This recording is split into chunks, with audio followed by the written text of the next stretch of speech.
Assalamualaikum warahmatullahi wabarakatuh. Saya ucapkan terima kasih kepada Ibu Selma selaku dosen pengampu mata kuliah Sistem Informasi Manajemen kelas E atas kesempatan yang telah diberikan kepada kelompok kami. Kami dari kelompok 3 akan mempresentasikan bab 3 mengenai menggunakan teknologi informasi untuk melakukan perdagangan elektronik atau e-commerce.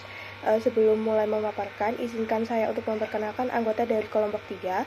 Yang pertama ada saya Mariska Zulfianti dengan NPM akhir 007, lalu ada rekan saya Salwa Pakuita Dametri dengan NPM akhir 017, Segita Griselda dengan NPM akhir 020, Cindy Azara Putri Aji Aulia dengan NPM akhir 026, Rosabella Aripiani Prayogo dengan NPM akhir 029, Isabel Marsakira Agneta dengan NPM akhir 042, dan Nabila Rahma Restianti dengan NPM akhir 098. Mengenai electronic commerce atau e-commerce adalah penggunaan teknologi informasi dan internet untuk menjalankan aktivitas bisnis secara elektronik, tidak hanya jual beli online tapi juga terkait pertukaran informasi, koordinasi mitra layanan pelanggan, dan integrasi sistem. E-commerce sendiri ini tuh mengubah cara perusahaan beroperasi dari proses fisik dan manual menjadi digital, sehingga memengaruhi struktur organisasi, strategi bisnis, serta hubungan dengan pelanggan dan mitra bisnis. Yang pertama mengenai e-commerce di luar batas perusahaan. E-commerce itu membuat perusahaan tidak lagi terbatas pada aktivitas internal saja, tapi juga dulunya sistem informasi itu hanya dimanfaatkan untuk kebutuhan di dalam perusahaan seperti pengelolaan data dan laporan. Sekarang perusahaan itu bisa langsung terhubung dengan pelanggan atau B2C maupun dengan perusahaan lain atau B2B melalui jaringan digital. Koneksi ini sendiri itu membentuk jaringan bisnis yang saling terintegrasi melibatkan pemasok, distributor, hingga pemerintah. Informasi itu dapat dibagikan secara tepat dan real time, sehingga kerjasama itu akan jadi lebih lancar. Proses bisnis lebih efisien dan perusahaan itu dapat bersaing dengan lebih terbuka di pasar yang makin luas dan global. Selanjutnya mengenai manfaat yang diharapkan dari penerapan e-commerce, ada dari sisi operasional maupun dari strategis. Yang pertama itu peningkatan jangkauan pasar tanpa batas geografis. Jadi e-commerce itu memungkinkan perusahaan dalam menjangkau konsumen di berbagai wilayah bahkan lintas negara tanpa harus membuka cabang fisik. Yang kedua yaitu pengurangan biaya operasional, jadi biaya sewa toko, distribusi fisik, dan administrasi manual itu dapat dikurangi melalui otomatisasi sistem. Yang ketiga yaitu peningkatan kecepatan transaksi, jadi transaksi itu dapat dilakukan dalam hitungan detik tanpa proses birokrasi yang panjang. Yang keempat yaitu peningkatan layanan pelanggan, jadi pelanggan itu bisa mengakses informasi produk, melakukan pemesanan, serta memperoleh dukungan layanan kapan saja.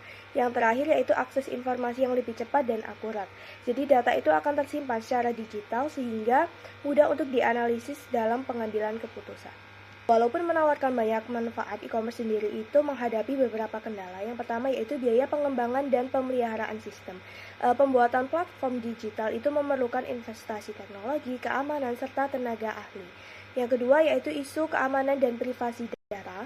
Jadi ancaman peretasan, pencurian data, dan penyalahgunaan informasi itu jadi tantangan utama. Yang ketiga yaitu keterbatasan infrastruktur. Jadi tidak semua wilayah itu bisa memiliki akses internet yang stabil dan cepat. Yang keempat yaitu resistensi terhadap perubahan. Jadi karyawan atau mitra bisnis itu mungkin akan menolak perusahaan karena sudah terbiasa dengan sistem yang lama. Yang kelima yaitu ketergantungan pada teknologi. Jadi gangguan sistem itu dapat menghambat seluruh proses bisnis. Lalu ada juga cakupan e-commerce. Jadi e-commerce itu memberikan kontribusi besar terhadap aktivitas ekonomi di Amerika Serikat. Pada tahun 2003 nilainya itu hampir mencapai 1,7 triliun dolar dengan tingkat pertumbuhan tahunan itu lebih dari 15% selama 5 tahun sebelumnya.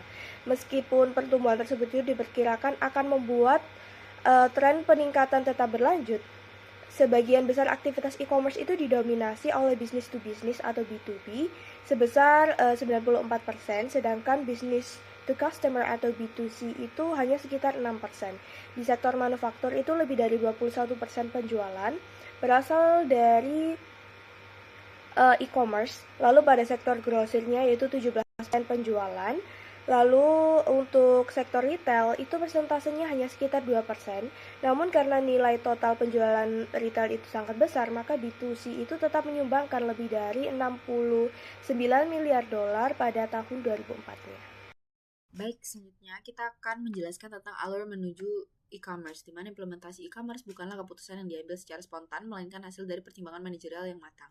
E-commerce akan terjadi apabila, yang pertama, implementasi e-commerce dilakukan jika manfaat lebih besar daripada biaya ataupun resiko yang harus ditanggung. Keputusan ini mencerminkan komitmen strategis organisasi dalam memanfaatkan teknologi informasi untuk bertujuan agar memperoleh keunggulan kompetitif itu tadi.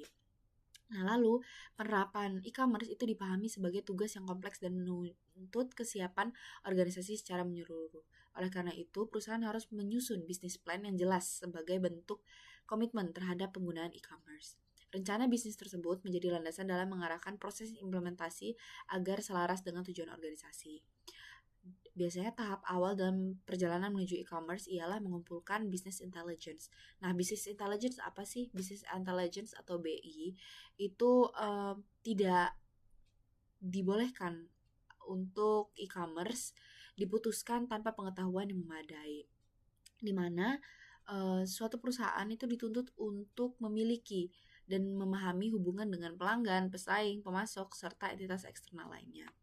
Kesimpulannya, BI itu merupakan aktivitas mengumpulkan informasi tentang lingkungan bisnis yang digunakan sebagai dasar pengambilan keputusan strategis dan juga membantu mengurangi ketidakpastian.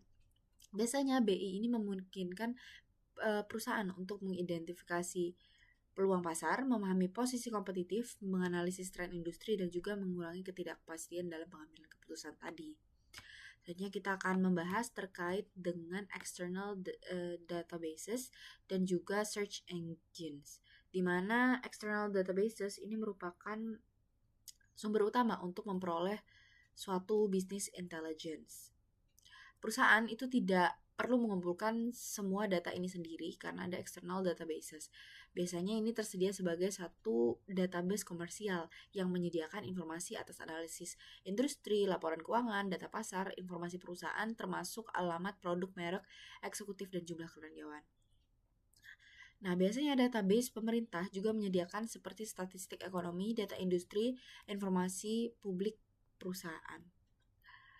Lalu kita akan membahas tentang search engines, di mana ini merupakan program komputer untuk mencari informasi di internet.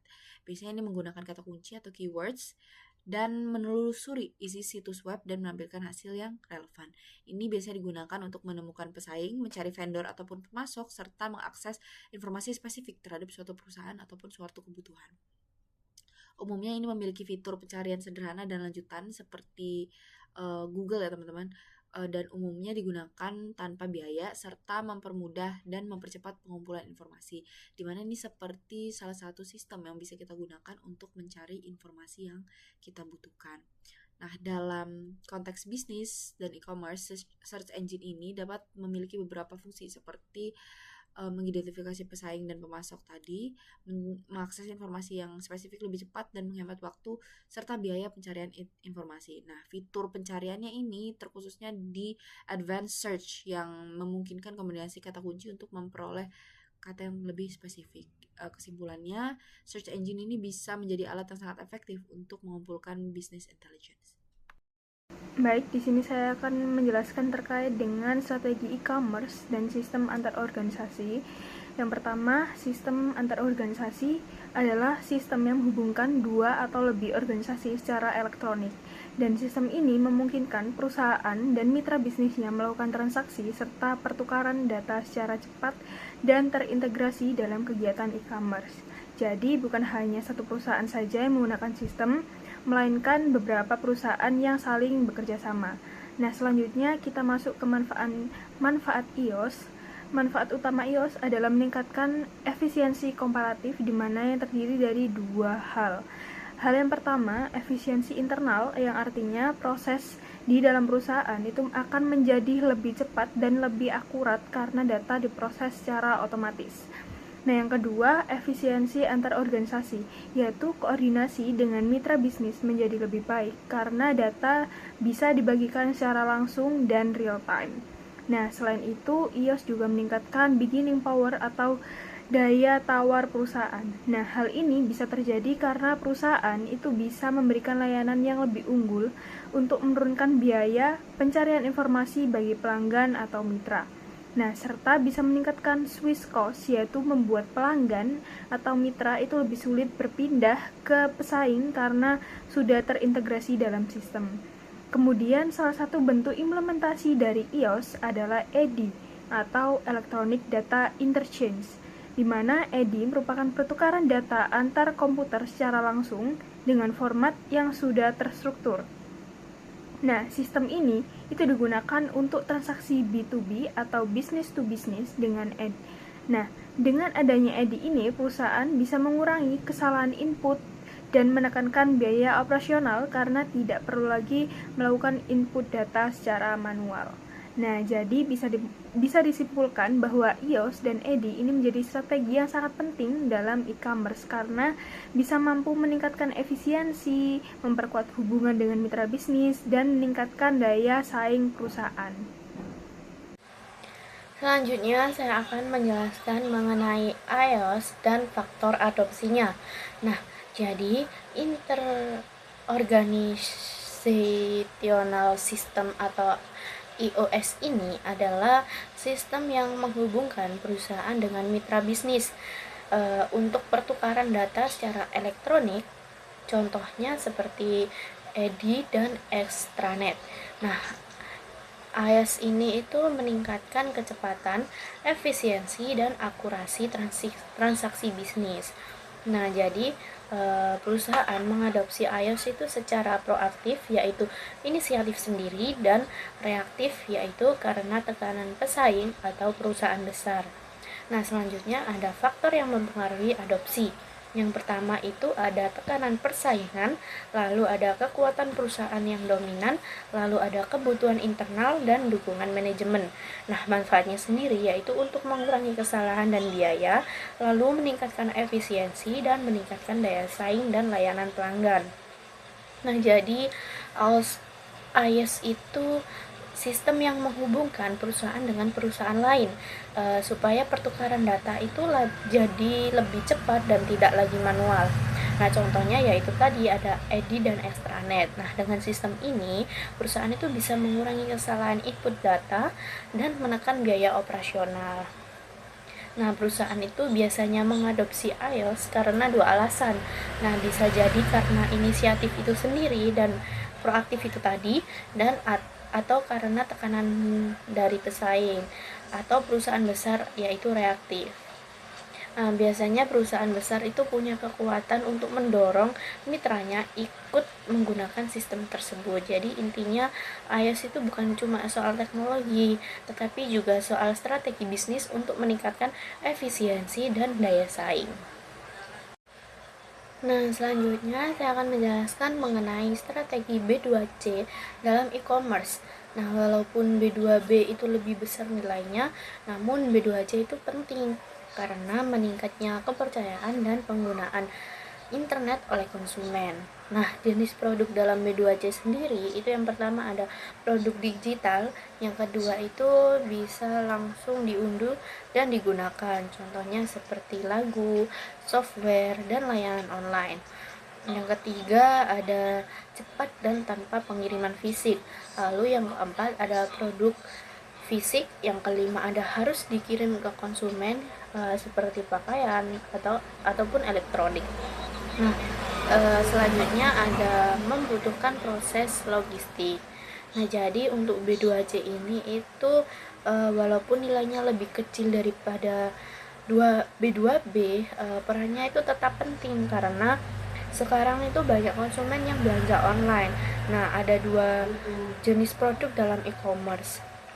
Jadi produk digital itu bisa langsung diunduh dan digunakan. Jadi prosesnya lebih cepat dan tidak perlu pengiriman fisik. Nah, sedangkan produk fisik tetap membutuhkan proses logistik dan pengiriman. Nah, jadi teknologi informasi itu mendukung dua hal. Yang pertama ada memperkuat kerja sama antar perusahaan melalui iOS dan mempermudah perusahaan menjual produk langsung ke konsumen melalui B2C itu tadi. Selanjutnya ada strategi B2C untuk e-commerce, yang dimana dalam strategi B2B mendominasi nilai e-commerce global. Namun strategi B2C tetap sangat penting untuk dipahami dikarenakan semakin banyaknya produk dan layanan yang kini tersedia secara digital serta meningkatnya kepercayaan konsumen dalam melakukan transaksi online.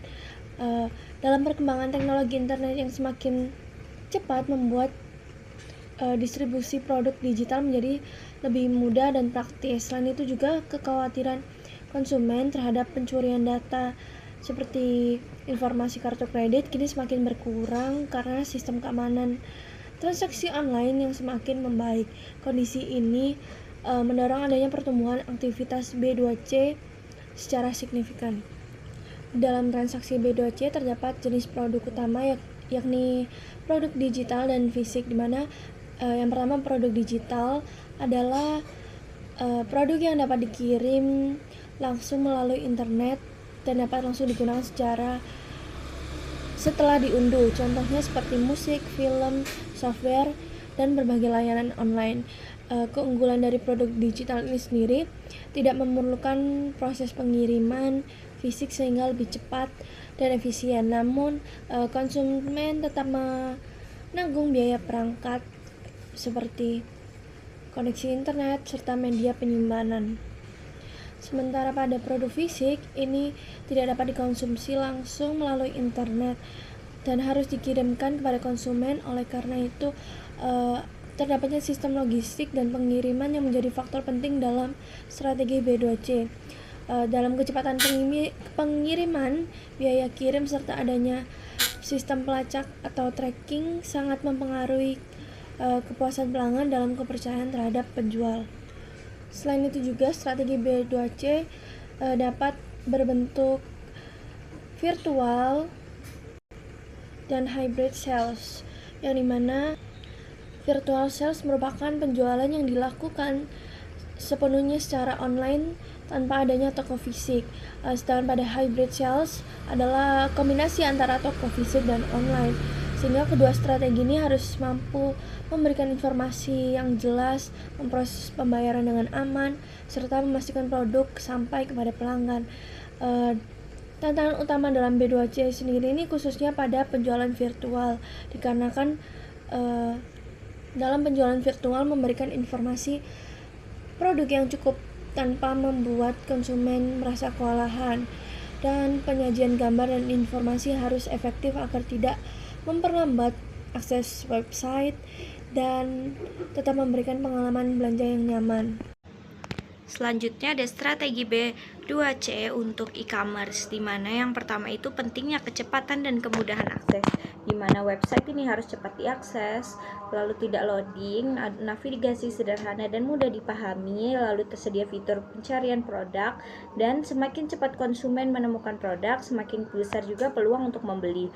Lalu yang kedua ada informasi lengkap dan transparan, di mana deskripsi produk ini harus jelas, gambar produk jelas, rekomendasi produk ini harus serupa, dan ulasan dari pelanggan lain. Nah, yang ketiga ini keamanan dan kemudahan pembayaran, di mana bisa pembayaran ini menggunakan kredit, debit, e-wallet, transfer online, lalu juga sistem keamanan dan enkripsi data. Lalu yang transaksi online relatif aman jika melalui platform terpercaya.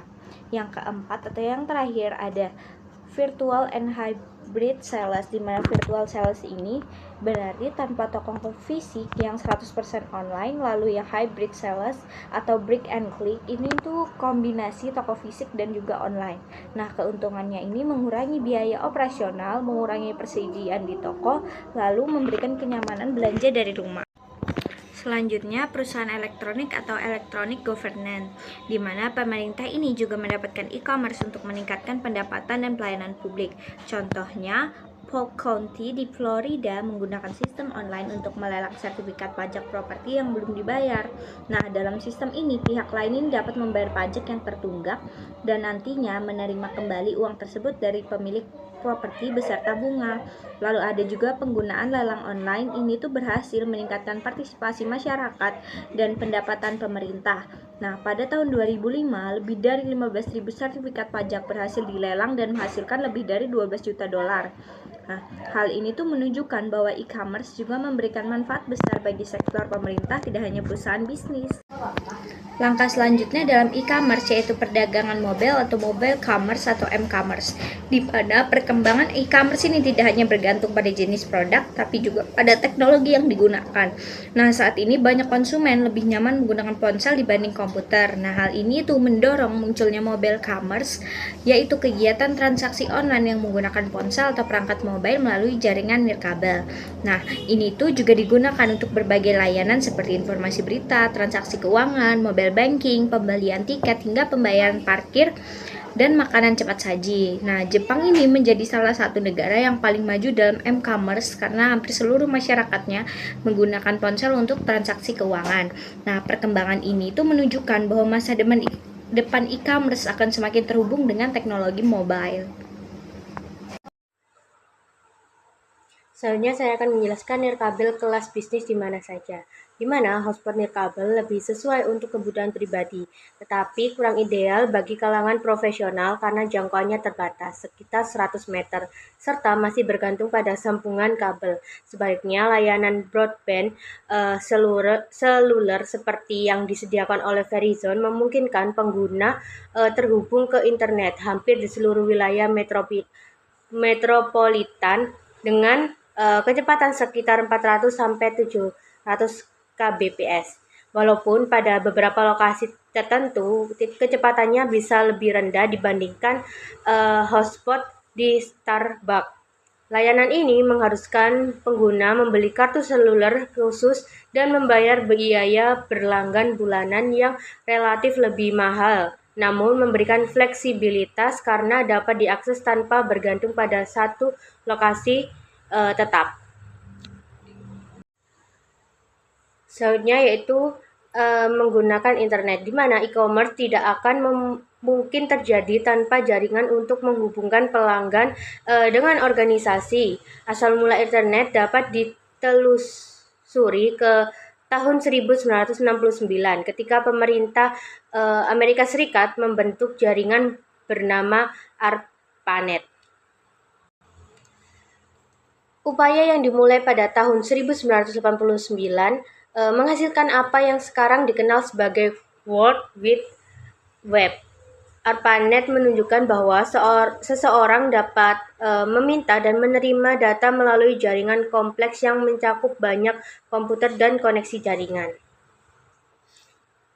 Selanjutnya, World Wide Web sendiri pada tahun 1989, tim Berners-Lee yang bekerja di CRN mencetuskan konsep hypertext yang kemudian berkembang menjadi World Wide Web pada tahun 1992. Perkembangan ini memungkinkan pengguna menelusuri dan membuka dokumen yang saling terhubung melalui internet.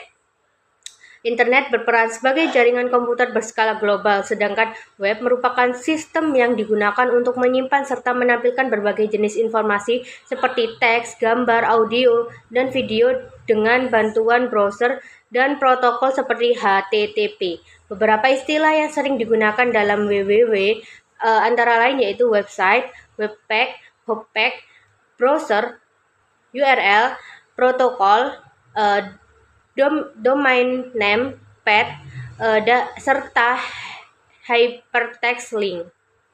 Lalu ada file transfer protocol, di mana file transfer protokol ini memungkinkan pengguna menyalin ke file dari suatu situs web ke komputer mereka.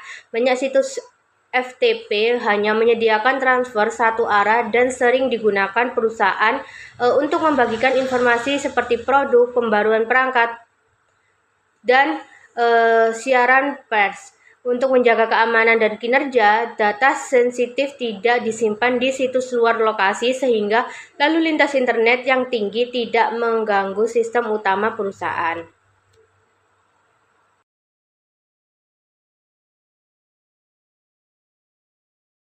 Di sini saya akan membahas mengenai studi kasus terkait penipuan paket COD atau Cash on Delivery dalam e-commerce di Indonesia.